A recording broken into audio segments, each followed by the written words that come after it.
ఆడపిల్ల అవనికి ఆడ మగ మనకి ఆడపిల్లల పట్ల వివక్షతను బడి బయట పిల్లలందరూ బాల వివాహాలను మరణ హత్యలను ఆడపిల్లల లింగ వివక్షతను ఆడపిల్ల అవనికి వెట్టి చాకిరిని బాల కార్మికతను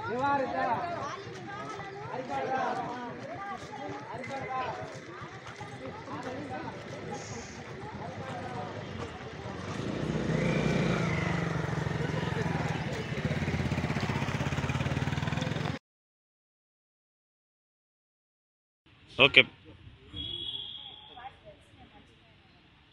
గుర్తించాము. ఒకటి పేదరికం, రెండు ఆర్థిక సాంఘిక అసమానతలు, మూడు అవగాహన రాహిత్యం. ఈ మూడింటి వల్ల మనకి వెట్టి చాకరీ వ్యవస్థ వస్తుంది. దీన్ని ముందుగా మనము పేదరికం నిర్మూలన చర్యలు, వివిధ సహాయ సహకారాలు, సంక్షేమ పథకాల అమలు ద్వారా భారత ప్రభుత్వం ఆంధ్రప్రదేశ్ ప్రభుత్వము చర్యలు తీసుకుంటూ ఉంది. తర్వాత ప్రజల్లో అవగాహన రాహిత్యం కూడా ఉంది. దాన్ని తొలగించడానికే మనం ఈ ర్యాలీ చేసుకోవటం, ప్రజల్లో అవగాహన కల్పిస్తున్నాము.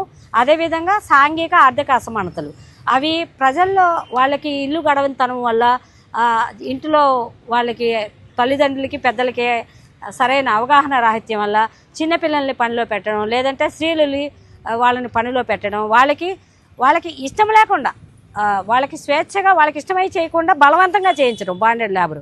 తర్వాత ఏదైనా అప్పిచ్చి లేదా కొంత డబ్బు ఇచ్చి ఆ డబ్బు తీర్చలేకపోతే నిర్బంధంగా, అంటే ఆ వ్యక్తికి ఇష్టం లేకుండా వాళ్ళ అప్పుని జమ చేసుకోవడానికి వాళ్ళ పనిలో పెట్టుకున్న యాజమాన్యాన్ని మనం దీనిలో తీసుకుంటున్నాము. దీనికి ఒక ముక్కలో చెప్పాలంటే ఏ వ్యక్తి స్వేచ్ఛని మనం హరించకూడదు. ఆ వ్యక్తి స్వేచ్ఛని హరించి వారికి ఇష్టం లేకుండా వారు డబ్బు తీర్చడం కోసం పనిలో పెట్టుకోవటం, వాళ్ళ డబ్బుని నిర్బంధంగా పని చేయించుకొని వాళ్ళ స్వేచ్ఛని హరించి, జీవించే హక్కుని హరించి, స్వేచ్ఛగా పని చేసుకునే హక్కుని హరించి వాళ్ళని బంధించడం, ఇలాంటివి లేకుండా చేయటం. Free to work, free to live, free from bondage. ఈ మూడిటి స్లోగను బాండెడ్ లేబర్ అబాలిషన్ సిస్టంలో చెప్పబడింది, చట్టంలో. కనుక మనందరం కూడా ఎవరైతే డిస్ట్రిక్ట్ టాస్క్ ఫోర్స్ టీం ఉందో అందరూ సంయుక్తంగా పల్నాడు జిల్లాలో, అదేవిధంగా ఆంధ్రప్రదేశ్లో బాండెడ్ లేబర్ ఫ్రీ జిల్లా చేద్దాము. దానికి మనం ఇక్కడ ఒక అవేర్నెస్ క్రియేట్ చేసి దాని ద్వారా కూడా మనం ప్రజల్లో అవగాహన కల్పించి చట్టం గురించి తెలియజేయటం, ఎక్కడ కూడా బాండెడ్ లేబర్ లేకుండా చూడటం కోసమని ఈరోజు ఫిబ్రవరి 9, 2025 ఈ డే ఉంది. దానికి సంబంధించి అవేర్నెస్లో భాగంగా ఈరోజు కూడా నిర్వహించడం జరుగుతుంది. ఈ అవకాశం ఇచ్చిన అందరికీ ధన్యవాదాలు తెలియజేసుకుంటున్నాను.